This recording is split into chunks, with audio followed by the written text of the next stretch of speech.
أعوذ بالله من الشيطان الرجيم بسم الله الرحمن الرحيم نحمده ونصلي على رسوله الكريم أما بعد فأعوذ بالله من الشيطان الرجيم بسم الله الرحمن الرحيم رحمت الہی سے مایوسی، اللہ تعالیٰ کی رحمت سے مایوس ہونے سے ڈر جاؤ اور بچ جاؤ، کیونکہ توبہ کے ہوتے ہوئے اس کی رحمت سے مایوسی اللہ تعالیٰ کے ساتھ اس حسن ظن کی متضاد اور متناقض جو واجب ہے، اس کی رحمت سے مایوس تو صرف کافر لوگ ہی ہوتے ہیں۔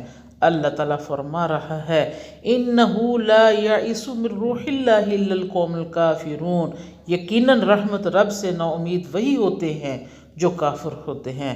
اللہ تعالیٰ نے یوں بھی فرمایا ہے اِنَّ اللَّهَ لَا يَغْفِرُ أَن يُشْرِكَ بِهِ وَيَغْفِرُ مَا دُونَ ذَلِكَ لِمَن يَشَاءُ، یقیناً اللہ تعالیٰ اپنے ساتھ شریک کیے جانے کو نہیں بخشتا اور اس کے سوا جسے چاہے بخش دیتا ہے۔ اور یہ اعلان ربانی تو سب مایوسیاں ختم کر رہا ہے۔ قُلْ يَا عِبَادِيَ الَّذِينَ أَسْرَفُوا عَلَىٰ أَنفُسِهِمْ لَا تَقْنَطُوا مِن رَحْمَةِ اللَّهِ إِنَّ اللَّهَ يَغْفِرُ الذُّنُوبَ جَمِيعًا إِنَّهُ هُوَ الْغَفُورُ الرَّحِيمُ، میری جانب سے کہہ دو اے میرے بندو جنہوں نے اپنی جان پر زیادتی کی ہے، تم اللہ کی رحمت سے نا امید نہ ہو جاؤ، بالیقین اللہ تعالیٰ سارے گناہ کو بخش دیتا ہے، واقعی وہ بڑی بخشش والا رحمت والا ہے۔ اللہ تعالیٰ نے یوں بھی تسلی دی ہے وَرَحْمَتِي وَسِعَتْ كُلَّ شَيْءٍ، اور میری رحمت تمام اشیاء کو محیط ہے۔ اور رسول کائنات صلی اللہ علیہ وسلم کا فرمان گرامی ہے اللہ تعالیٰ کے پاس 100 رحمتیں ہیں، ان میں سے ہر ایک رحمت زمین اور آسمان کے درمیان خلا کے برابر ہے۔ جس نے صرف ایک رحمت ہی جنوں انسانوں اور جانوروں کے درمیان نازل کی ہے، بس اسی رحمت کی وجہ سے وہ آپس میں ایک دوسرے پر لطف و کرم اور ایک دوسرے پر رحم کرتے ہیں۔ اسی ایک رحمت کی وجہ سے پرندے اور جنگلی جانور اپنے بچوں پر مہربانی کرتے ہیں۔ باقی 99 رحمتیں اس نے اپنے پاس پیچھے محفوظ رکھی ہیں، جن کے ساتھ وہ قیامت کے دن اپنے بندوں پر رحم کرے گا۔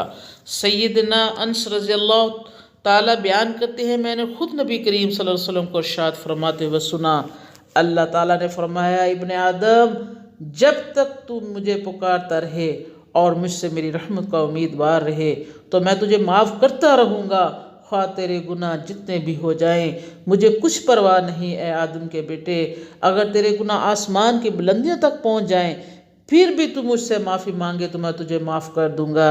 اے ابن آدم، اگر تو زمین بھر کی خطائیں بھی میرے پاس لے کر آئے لیکن میرے ساتھ شرک نہ کرتا ہو تو میں زمین بھر کی معافی تیرے پاس لے آؤں گا۔ سیدنا انس رضی اللہ تعالیٰ حسن کے ساتھ مروی ہیں کہ نبی کریم صلی اللہ علیہ وسلم ایک ایسے نوجوان کے پاس تشریف لائے جو بستر مرگ پر تھا۔ آپ نے پوچھا بھائی آپ اپنے آپ کو کیسے پا رہے ہو؟ اس نے یوں جواب دیا یا رسول اللہ صلی اللہ علیہ وسلم، اللہ کی رحمت کا امیدوار ہوں اور مجھے اپنے گناہ کا خوف بھی کھائے جا رہا ہے۔ تو آپ صلی اللہ علیہ وسلم نے فرمایا ایسے وقت میں کسی بندے کے دل میں یہ دونوں چیزیں جمع نہیں ہوتی مگر اللہ تعالیٰ اسے آس مراد والی چیز عطا فرماتا ہے اور خطرے والی چیز سے امن دے دیتا ہے۔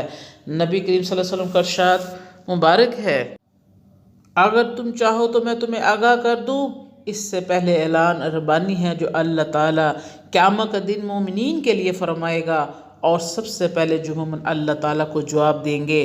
ہم نے عرض کی جی ہاں یا رسول اللہ، تو آپ صلی اللہ علیہ وسلم نے فرمایا اللہ تعالیٰ ایمان والوں سے فرمائے گا کیا تمہیں میری ملاقات محبوب تھی؟ وہ جواب میں عرض کریں گے جی ہاں۔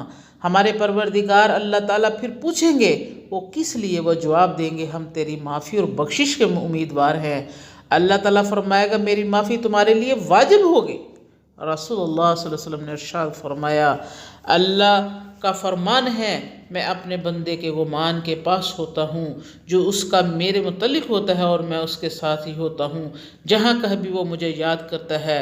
رسول رحمت صلی اللہ علیہ وسلم کا ایک فرمان گرامی یوں بھی ہے ان حسن الظن باللہ من حسن العبادہ، اللہ تعالیٰ کے متعلق اچھا گمان بھی اچھی عبادت میں سے ہے۔